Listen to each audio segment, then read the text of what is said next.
আজকে এই যে কলিজা নিয়ে আসলাম বুঝছো, ওই যে নয়রহাট বাজার থেকে এই কলিজা আজকে ভুনা করে দেখি রুটি বা গরম ভাত দিয়া যে কোনো একটা দিয়ে খাইতে পারি। ঠিক আছে, চাইলে রুটি আছে না, চাইলে রুটি ঠিক আছে, সবাই খাইবে তো? ঠিক আছে, তাহলে চলো চলো। হাজিজাপুরি কোথায়? প্রথমে তেল দিয়ে দিলাম, তারপরে দিব হইল পেঁয়াজ কুচি এবং হইল কাঁচামরিচ একসাথে দিয়া এবার ভালোভাবে একটু নাইরা নিলাম। দর্শক, বাহিরে কিন্তু প্রচুর ঝড় হইতাছে। পরিমাণ মতো লবণ, হলুদের গুঁড়া, ধনিয়ার গুঁড়া, মরিচের গুঁড়া, জিরার গুঁড়া, আদা বাটা, রসুন বাটা। এবার ভালোভাবে নাইরা নিমু, দিয়া দেবো একটু পরিমাণ পানি। মশলাটা ভালো করে গরম হইতে থাকবো, সেরকম একটা টেস্ট হইব। আবার একটু নাইরা নিলাম, মশলা গরম হোক। মশলা কষানি শেষ, মশলাগুলি খুব সুন্দর হয়েছে। এবার সিদ্ধ করা কলিজাগুলি মশলার উপরে দিয়া দিলাম,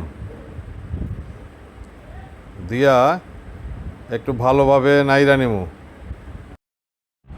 এইবার দিয়া দিলাম সাথে দারুচিনি, তেজপাতা, এলাচ, লবঙ্গ, সব মশলাগুলি দিয়ে আবার একটু নাইরা নিলাম। দর্শক, তরকারিটা কিন্তু রান্না শেষ, রান্নাটা কিন্তু সেই রকম হয়েছে। একটু পরে নামাই নেব।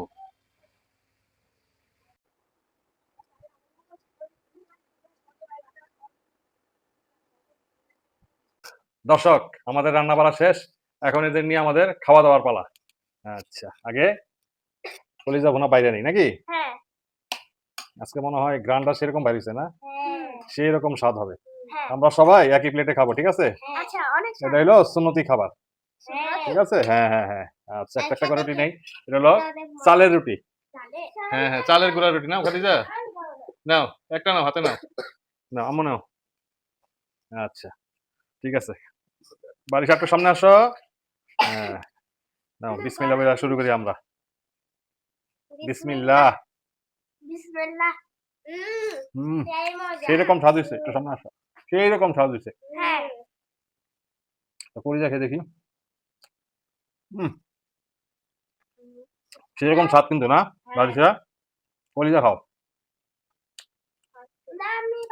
দর্শক, আমরা খাইতে থাকি, পরবর্তীতে আবার কোনো এক ভিডিওতে আমাদের সাথে দেখা হবে।